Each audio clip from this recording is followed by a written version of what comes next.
Double engine सरकार सफलता गाँव में पहुंचे कर्मकर्ता गंजाम जिला बेगुनियापड़ा ब्लॉक अंतर्गत धवलेश्वर मंदिर प्रांगण ठारे भारतीय जनता पार्टी मंडल स्तरीय कर्मशाला अनुष्ठित हो बेगुनियापड़ा मंडल सभापति राजेन्द्र भूया तत्वावधान में अनुष्ठित कर्मशाला मुख्य अतिथि भाव कोदल एनएस अध्यक्ष सूर्यनारायण नायक जोगदे केन्द्र और राज्य सरकार सफलता संपर्क में आलोचना करने गाँव में पहुंची कार्यकर्ता माने लोकों अवगत करने परामर्श देते श्री नायक मंडल प्रतिनिधि नारायण सामंतराय पूर्वतन जिला संपादक रवीन्द्रनाथ मिश्रे सरपंच विनोद चंद्र जेना सरपंच प्रतिनिधि पूर्णचंद्र सेठी पूर्वतन मंडल सभापति निरंजन स्वय जोगदे केन्द्र सरकार 11 वर्ष और राज्य सरकार को 1 वर्षर हिसाब देव बीजेपी जहाँ प्रतिश्रुति देते केते पूरण होइछि तार हिसाब देव पद्मा कैंप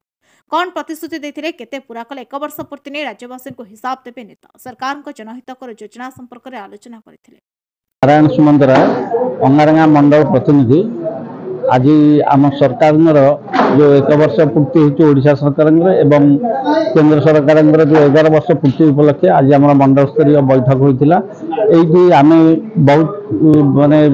समस्त प्रकार समस्त कार्यकर्ता नहीं बैठक होता है। बैठक में बहुत जिन आलोचना है एवं आगामी दिन में ये दल को किपर संगठित एवं शृंखलित कर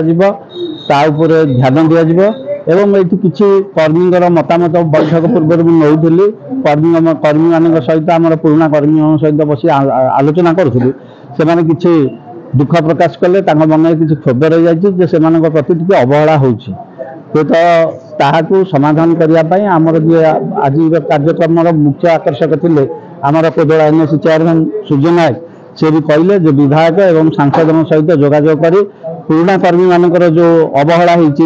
प्रति जो अवहेलित होती से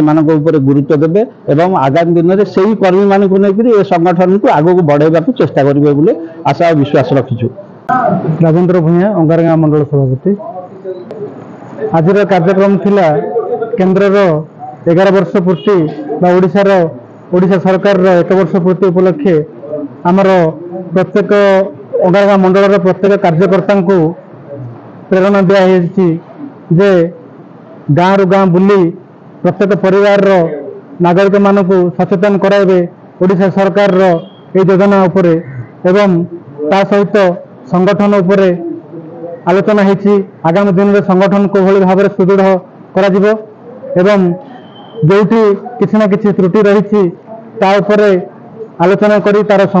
समाधान रास्ता विकल्प तार बाहर करा जिवो। सूर्यनारायण नायक कोदला एनएसी अध्यक्ष देखु आज आम कार्यकर्ता मान को धरिकी आम मंडल सभापति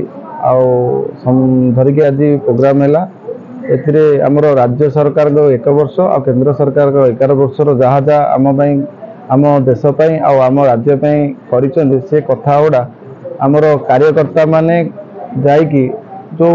सुविधा जो मैंने पाई से पाखे रखिए आ जो मैंने गवर्नमेंट सुविधा बीजेडी पूर्व बीजेडी गवर्नमेंट चलता ये पाई ना से पाखु जीवे आर कम केमती करेंगे आग को करके उपकृत केमती हे से आज बुझाला। निरंजन स्वयं पूर्वतन मंडल सभापति आज कार्यक्रम मोहन सरकार लोकों पाखे 1 वर्ष जो कार्यकारिता चली बीजेपी सरकार से लोक पाखे पहुँचुना आज तर्जमा था बर्तमान लोकों पाखे पहुँचापी मोहन सरकार हूँ लोकों सरकार यहाँ हूँ आज वार्ता। रवीन्द्रनाथ मिस्त्री पूर्वतन जिला संपादक आज कर्मशाला मुख्य उद्देश्य हूँ राज्य सभापति निर्देश क्रमे केंद्र सरकार और राज्य सरकार जी जनकल्याणकारी योजना अच्छी आज साधारण लोकों पाखे पहुँची पारुनी आमर कार्यकर्ता मान अनुरोध रोकों पाखे पहुँची केंद्र सरकार और राज्य सरकार जनकल्याणकारी योजना गुड़िक पहुँचाई सचेतन कराइबार वार्ता से पहुँचो तार सफल रूपायन केमती हो पार आज कर्मशाला। कोदलारू कृष्णचंद्र पलाईंका रिपोर्ट नायवती टीवी।